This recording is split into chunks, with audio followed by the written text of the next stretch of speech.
Doctor Afzal साहब ये बताइएगा कि हमारे हुजूर सल्लल्लाहु अलैहि वसल्लम को रहमतुल्लिल आलमीन कहा जाता है और वो रहमतुल आलमीन हैं।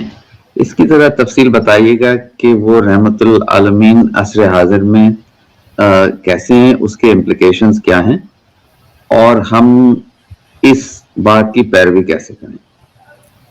डॉक्टर साहब, आपने बहुत अच्छा सवाल किया है कि आकाए दो आलम सल्लल्लाहु ताला अलैहि वसल्लम रहमतुल्लिल आलमीन है।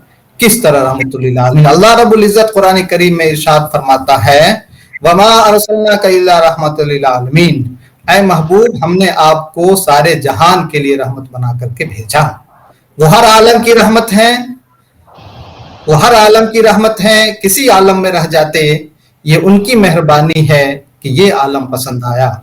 और एक दूसरे शायद कहते हैं कि चमक तुझसे पाते हैं सब पाने वाले, चमक तुझसे पाते हैं सब पाने वाले, मेरा दिल भी चमका दे चमकाने वाले, बरसता नहीं देखकर अब्रे रहमत, बरसता नहीं देखकर अब्रे रहमत, बदों पर भी बरसा दे बरसाने वाले।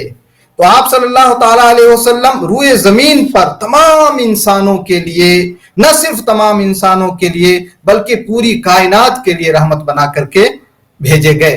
बल्कि मैं दूसरे लफ्जों में ये कहूँ, हदीस कुदसी है, अल्लाह के रसूल सल्लल्लाहु ताला अलैहि वसल्लम इरशाद फरमाते हैं, लौला का लमा खलक़तुल अफलाक वल अर्दीन। अल्लाह रब्बुल, हदीस कुदसी है, अल्लाह रब्बुल इज्जत इरशाद फरमाता है कि ऐ महबूब, अगर आपको पैदा करना नहीं होता तो हम इस जमीन और आसमान को हम पैदा ही नहीं करते।